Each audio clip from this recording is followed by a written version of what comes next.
Hey guys, in this video we're going to be covering target 2A.1, and our mastery learning objective is being able to graph a quadratic equation by identifying the x-intercepts. So first vocab word here we have is, well, what is a quadratic equation? It is an equation that is typically in standard form, right? Our standard form says that we have in ax squared plus bx plus c. And all of these values, a, b, and c, are coefficients, right? These are coefficients. These are numbers. And the word quadratic means, right, something that has a power of 2. So that is why we see that x squared when we have our quadratic equation written in standard form. We can also write quadratic equation in what's called factored form, which has our factors written in parentheses to be a plus or minus x minus h and x minus k, where both h and k are our intercepts. Right? This is where our quadratic crosses the x-axis. Plus or minus sign is going to reference if something is opening upward or downward. So we will get to that when we talk about the overall shape of a quadratic. So I'm going to go ahead and scroll this up a little bit. So parabola. Parabola is just referencing the shape of a quadratic. So the shape of a quadratic. Alright, and then this could either be a positive, which means it is opening upward. Right, it's going to look like this U shape. That's the shape of a parabola. And that is if it is positive. And if it is negative, it's going to look like an upside down U, opening downward. Right, so that's just the parabola. That's what we're the shape that we use to describe the quadratic equation. An x-intercept could be either one point or multiple points. So it could either be the point or points where the graph crosses the x-axis. And just so that we remember, if you have a graph here, right, the x-axis, right, our x-axis is that horizontal line. So wherever our function, our quadratic, whatever we are graphing crosses that x-axis is where our x-intercepts are. Right, so let's try to look at some of these quadratics in our first couple examples here, and we want to write them in factored form. But in order to write them in factored form, we have to identify what our x-intercepts are. So that's the first thing we're going to locate. So x-intercept is where we cross on the x-axis. The first x-intercept that I see is right here at x equals 4. So that is exactly how I'm going to write x equals 4. The other x-intercept I see is x equals 6. And those are my two x-intercepts, except for I have to write my quadratic in what's called factored form. So I need two binomials here. And the way that I write them is I bring my x down, and I have to take the opposite of the x-intercept. So if that is a positive 4, I have to take the opposite. So when I bring this down, it's going to become a negative 4 because the sign changes. Alright, likewise, when I have my other factor, I have x equals 6 as my intercept, so as a factor, I have to bring down that x, and then again, that sign changes to be a negative 6.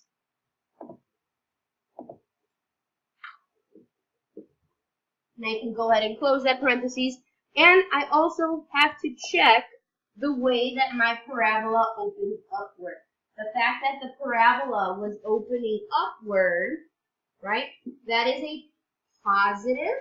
So I have to make sure that I have that little plus sign really having that positive in front, when it's a positive, it's not that important because we can also see that x minus 4 and then our x minus 3. If I do not have that plus sign in front, it is assumed, but it becomes a little tricky when I get to example 2, when it is not a positive and it is a negative parabola. So let's look at example 2. Our x-intercepts we have to identify is wherever I cross on that x-axis. So if I look at my x-axis, the arrows are going up by 2. So that first x-intercept right there is actually at x equals 5.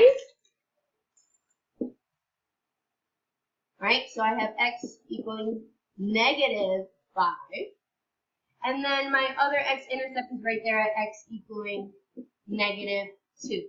Now remember when I write our binomials that we have to take the opposite sign. So I'm going to bring this one down, but I have to change the sign. So instead of it being minus 5, I have to write plus 5.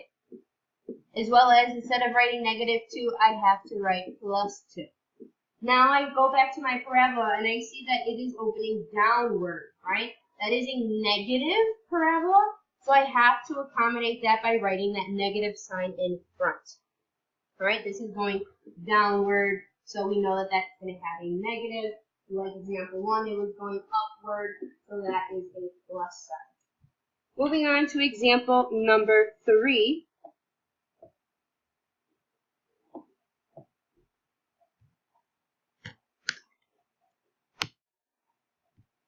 Says we have another parabola here, starting off with my x-intercepts. My x-intercept I have at x equals 0 and x equaling 4. So x equals 0 and x equals 4. I write these as factors. So x minus 0 and x minus 4. This is a positive, right? It's opening upward, so I have that plus sign. And we really don't have in that first binomial, I have an x minus 0. X minus 0 is still x. So what I'm actually going to do is I'm just going to bring down my x.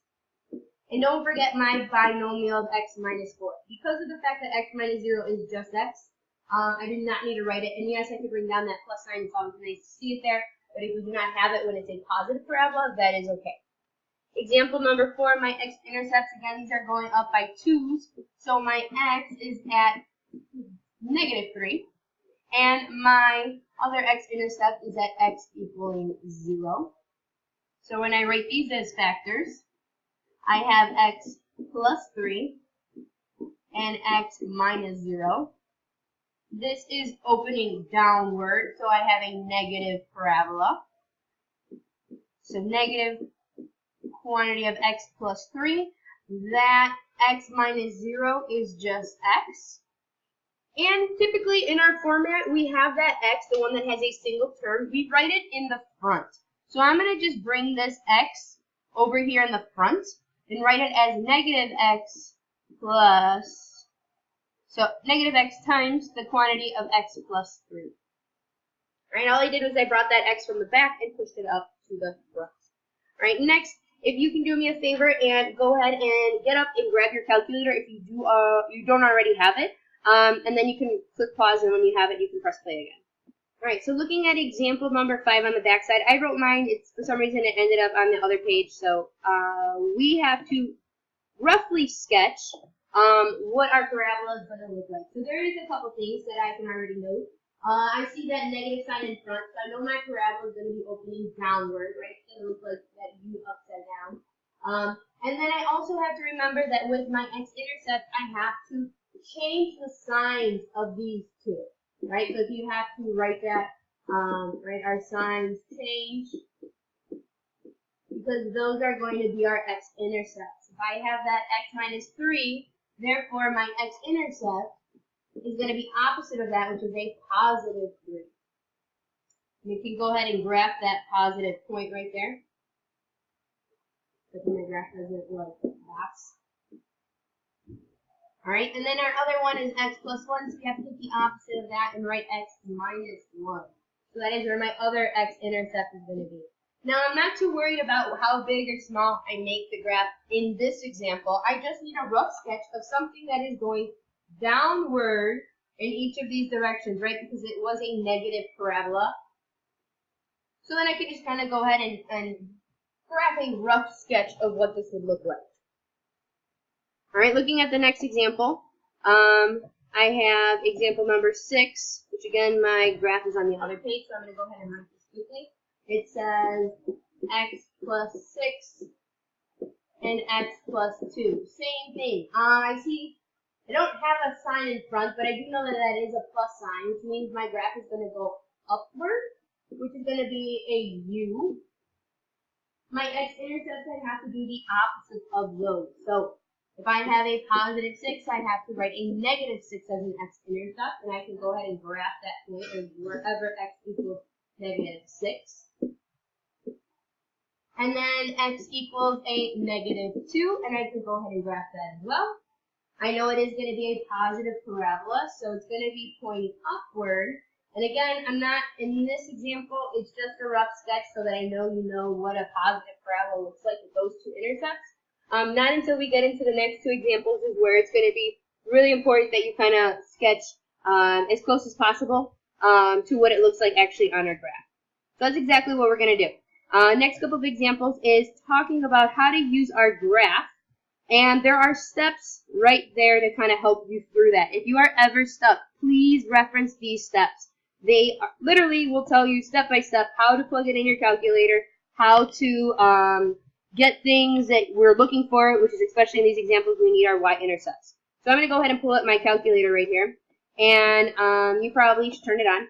And what we want to do first is we want to go to New Document. You never want to save, so you can click No. And then we want a graph, so we're going to go ahead and select number 2 where it says Add Graph. And you can also follow the steps right above. I'm reading them out, but since you guys have them in front of you, I'm not really concerned about what is in front. The next thing is, well, next step would be number 2 that says type the equation in the box. So I have my f1 of x. Yours might be at the top. Doesn't really matter where it is. I just have to type in our equation that we are using in example number 7. So 2x squared minus 3x minus 14. And always triple check that your equation in the calculator matches the one on your paper before you click enter, because then your graph might be a little off. All right? So now for these steps, we want to find the x-intercepts. Right off the bat, I can see that it is opening up, and I kind of could figure that out too because my sign in front of my quadratic is a positive. So those are also kind of some things that we can note. This was positive, so we know our graph is going to be opening upward, which we can also see verified in our graph. So our goal is to find where those two x-intercepts are. So we're going to go ahead and click on Menu. We want to go down to where it says number 6, Analyze Graph, and we want to find the zeros. So zeros is just another way of saying x-intercept. Now, you're going to have a little dotted line there. And the way that you do this is you have to scroll. Sometimes you have to use those arrows to the left or right. And you want to scroll that dotted line just left of one of the intercepts. So you can only do one at a time. And it doesn't matter how far left as long as that it's only including one x-intercept at a time. So I scroll left, and then I click enter. And then it's going to say upper bound, which means I have to scroll that to the right just past that x-intercept. And as soon as you pass it, it does come up 0. And it's like, are you talking about this point? That's how you know you went far enough, and you can click enter. Once you click enter, you should have this little ordered pair right there that says -2, 0. All right, so that is one of our ordered pairs, which means x equals -2. I can graph that point then. X equals -2. And then I can go ahead and do those same steps for the other x-intercept. So again, I'm going to click on Menu, Analyze Graph, which is number 6. Go over to where it says 0. And now I want to focus on this x-intercept over here. So the same thing. I have to be just left of it. Click Enter. I'm going to scroll to the right just past it. And as soon as I pass it, my calculator already says, well, are you talking about this x-intercept? And I'm going to say, yeah. I can press enter, and then I can go ahead and graph that other point. So this point would be 3.50. So therefore, x is going to equal 3.5. So I graph that point. 3.5 is just between 3 and 4. And I know my parabola is going to be opening upward. So these are going to be facing upward. And my graph is going to be down here. We don't really know where that vertex point is just yet. That'll come in our next video. So you can just kind of roughly sketch that and then go on to the next problem. So example number 8. Again, those step-by-step calculator instructions are right there above these graphs. So if I'm going a little too fast, just go ahead and pause it, rewind it, look through those steps. Right? Now if you need to... So the last example, we have to graph this. In order to regraph this, you can go back to the home button and start a new graph, or you can just press Control-G. That's going to give you an option to type in a new function. And you can also go back up and delete the one that we originally had and retype the other one. If you forget about that, you can always go back home, start a new document, click No, and it'll automatically delete the graph that you had. And that also works. So I'm going to go ahead and substitute this function in. It says 2x squared plus 2x minus 4. And I click enter here, and I want to sketch this graph as well. Again, open parabola, which means it's positive. And then I want to find these two x-intercepts. So I'm going to go to Menu, Analyze Graph, Zeros. I want to scroll just left of 1. Just right of 1, and I see that x-intercept is going to be -2, 0. I'm going to do the same thing for that other x-intercept, and sometimes these functions are really nice, and you can kind of just count them, and you'll see that this already is going up by 1, so you can easily see that I have an x-intercept at -2 and +1. So if it is an interval that is going nicely, feel free to just count. You don't need to do that whole menu, find the zero, scroll left, scroll right. You can just go ahead and count, and then you already know where your x-intercepts are. It was a positive, so we know it's going to be opening upward, which is verified in our graph. And our parabola then is going to look like a U facing up. All right? Go ahead and give these a try. You can work on activity 2A.1. And feel free to rewatch this video if you still are having difficulties. But again, those calculator steps are right above these problems.